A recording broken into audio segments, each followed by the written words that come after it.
¿Cómo le va, doctor? ¿Qué tal, Germán? Bueno, ¿qué dejó la visita de Macri a Tucumán?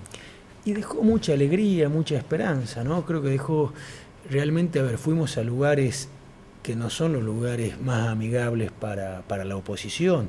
Fuimos a recorrer localidades donde justamente tuvimos los peores resultados, fuimos a Famillá, donde hay una estructura oficialista enorme, fuimos a Montero, fuimos al este, a La Ramada. Más de 2.000 productores lo acompañaron a Mauricio Macri en La Ramada, el cariño, el afecto de la gente en Famillá, en Monteros. Entonces creo que después del 25 de octubre ha empezado a nacer o a explotar, ya había nacido esta idea de cambio, esta idea de que se puede, de que los argentinos pueden y merecen vivir mejor. Y realmente creo que se ha contagiado una ola de optimismo en la Argentina que puede venir un cambio. Uno hablaba con los productores que hace 30 días atrás hablaban de que no iban a sembrar porque siembran a pérdida, están en quebranto, y hoy los productores de vuelta están mirando con optimismo y están pensando en sembrar el 100% de la superficie. Entonces, ¿cómo cambia todo? Simplemente con mostrar que es posible el cambio, ¿no? Con mostrar que puede haber un gobierno serio, que puede haber un gobierno que administre bien, que puede haber un gobierno que por fin y de una buena vez nos haga vivir a los argentinos en un país grande en serio. Y, por ejemplo, ¿qué deja ir con respecto a los productores? ¿Cuál es la promesa? La promesa es clara, digamos, eliminación de las retenciones, ¿Total? salvo para la soja, que es paulatina, para los otros productos es total, eliminación de retenciones para todo lo que es fomentar las economías regionales, alguna compensación, hasta tanto se normalice la situación, alguna compensación por el tema del flete que tienen los productores del NOA. Acá hay que tener en cuenta que el productor del NOA, teniendo campos que producen menos que lo de la zona núcleo, tiene un flete carísimo para llegar a puerto y tiene la misma retención que quien produce al lado del puerto. Entonces, todas estas compensaciones hay que verlas para el productor del NOA.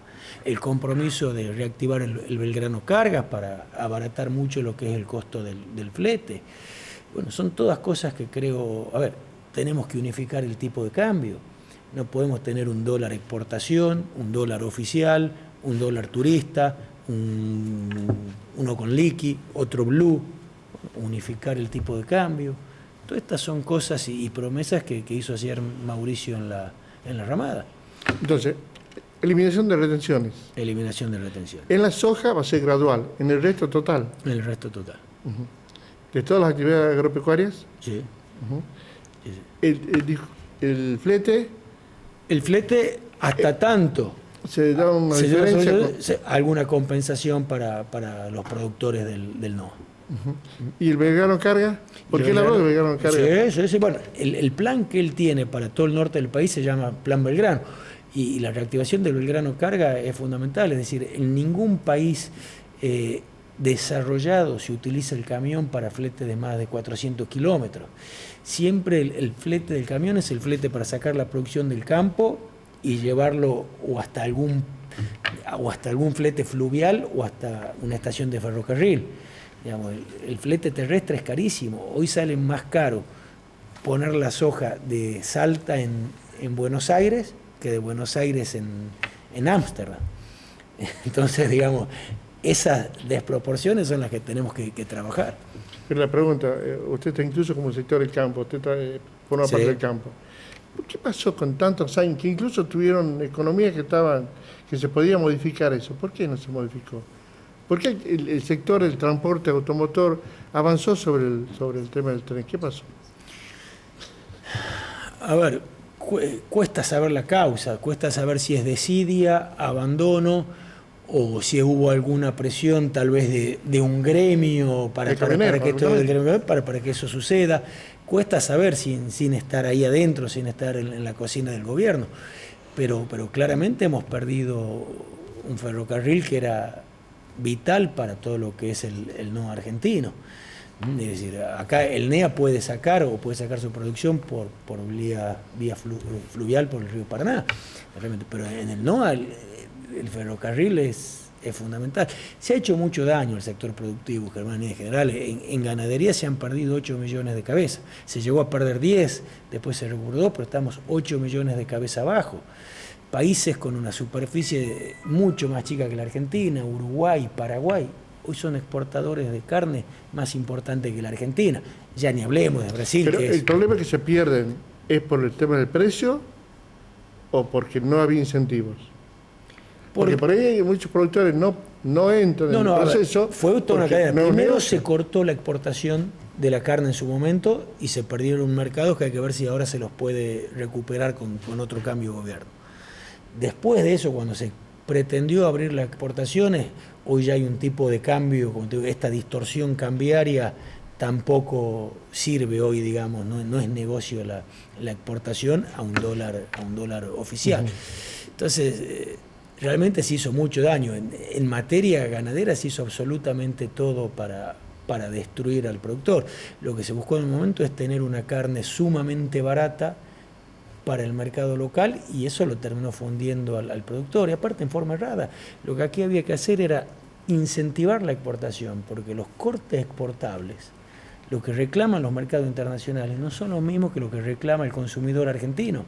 Es decir, no se exporta vacío, no se exporta costilla, se exporta cortes muy de élite que no son lo que reclama el mercado local. Entonces aquí al revés, si hubiésemos incentivado la producción para exportar, tendríamos una oferta tan grande de los cortes que reclama el argentino, que estarían a un precio mucho más bajo. Pero la carne es lo mismo, subió mucho en la Argentina. No subió mucho, yo te diría que subió en forma, a ver, de repente estaba 3, 4 años estancada y de repente pegaba una suba abismal, después se vuelve a planchar. Hace 1 año y medio o 2 habrá tenido una suba importante, hoy está quieta de vuelta. Estuvo 4 años sin aumentar. Acá hubo un momento dado en que hubo mucha liquidación de vientres. La carne era muy barata. Había un momento dado, Germán, cuando se produce esta pérdida de las 10 millones de cabezas, uno hacía un asado en su casa y gastaba más en la verdulería que en la carnicería. Después, justamente, no hay carne, hay 10 millones de cabezas menos en la Argentina y eso produce, evidentemente, que suba la carne. Pero cuando el daño ya estaba hecho, la carne subió porque se perdieron 10 millones de cabezas en la Argentina. Después, por supuesto, vino la suba porque no hay. Hoy la Argentina produce muchísima menos carne que la que producía hace 10 años. Y ahora, el mundo está siempre en turbulencias. ¿Cómo esa turbulencia a veces de los commodities, cómo va a incidir en el futuro acá? No, yo creo que más allá de que hoy los commodities podrán no tener los precios que tenían en el 2004, en el 2005, pero creo que sacándole las retenciones la situación del productor cambia drásticamente. Era un 30% más lo que nos hace. Exactamente, entonces ya pasa de tener una actividad en quebranto a tener una actividad que le permite tener una rentabilidad lógica y razonable para lo que son la importancia de las inversiones en el sector agrícola. Hay que tener en cuenta que cuando alguien siembra son hoy sumas realmente muy, muy importantes y a un riesgo también muy importante. Es decir, falta de lluvia, exceso de lluvia, factores climáticos que pueden hacer que un productor no tenga una cosecha un año determinado. Pero creo que todo eso, yo creo que viene una reactivación tremenda de la Argentina, Germán. Ayer lo decía Mauricio, el motor de la reactivación argentina va a ser el sector productivo, el campo. Creo que vienen grandes momentos para la Argentina. Ahora, dejando el campo, la ciudad, ¿qué plantea él para el resto de las otras actividades? El servicio. A ver, claramente lo que está planteando Mauricio es gestión y administración, lo que él hizo en la ciudad de Buenos Aires. Pero yo creo que hoy uno viaja a Buenos Aires y no puede negar que en la ciudad de Buenos Aires, por supuesto que se faltarán hacer cosas, se podrán hacer cosas mejores, pero que es una ciudad que ha gestionado mucho. Hoy, a ver, la mejor salud, digan lo que digan los medios nacionales, cuando uno tiene un problema de salud, viaja a Buenos Aires. La mejor educación pública del país hoy está en la ciudad de Buenos Aires, que es la única provincia, por llamarla provincia de la ciudad, donde aumentó la matriculación en la escuela pública en relación a la privada. Es decir, la gente está optando hoy en la ciudad de Buenos Aires por llevar a su hijo a la escuela pública y no a la privada. Y eso es por una excelente gestión que se hizo del gobierno de la ciudad y en la cabeza de quien fue su ministro Esteban Bullrich, y que hoy está ratificado por Mauricio Macri como el futuro ministro de Educación de la Nación. Entonces creo que esas son las gestiones que hay que traer, una muy buena administración. Tenemos que mejorar los hospitales, tenemos que mejorar la educación, tenemos que combatir el narcotráfico. A ver, lo eje de la campaña de Mauricio es pobreza cero, lucha hacia el narcotráfico y unir a los argentinos nuevamente. Bien, vamos al tema local. ¿Cómo va a ser la relación del PRO con Juan Mansur? Es una pregunta que habría que hacérsela a Juan Mansur. No, pero el PRO tiene relación con sí, el partido. a ver, el PRO es un partido. Sí. Si Macri es el próximo presidente de los argentinos, que hoy no tengo duda que va a ser así, Macri no va a hacer con los gobernadores lo mismo que le hizo el kirchnerismo a él. No, él va a dejar que quien gobierne y quien es claro en su cuenta tenga los recursos necesarios para gobernar bien. Por supuesto que tenemos que exigir y tenemos que pedirle a los gobernadores que sean muy claros. Bueno, pero acá hay un gran Estado nacional que concentra casi todos los recursos y eso está en ley, no es habría que modificar todas esas leyes. A ver, tenemos una ley de coparticipación. Un Estado nacional grande con una coparticipación que le deja todo el Estado nacional. Sí, y le deja un gran poder. Eso, a ver, vamos a decirlo. Cuando Cristina asume la presidencia se coparticipaba el 50% de los recursos. Hoy se coparticipa el 24%. Bien. Es decir, este gobierno ha convertido al Estado Nacional en el Estado más unitario en la historia de la Argentina. Esto hay que revertirlo y se tiene que volver a lo que era antes la coparticipación y hay que darle mucho más federalismo, hay que ir a una coparticipación como fue en su origen del 50%. De todo modo, y respondiendo a tu pregunta, ¿cuál va a ser la relación? Macri no va a asfixiar a nadie porque sea de otro signo político.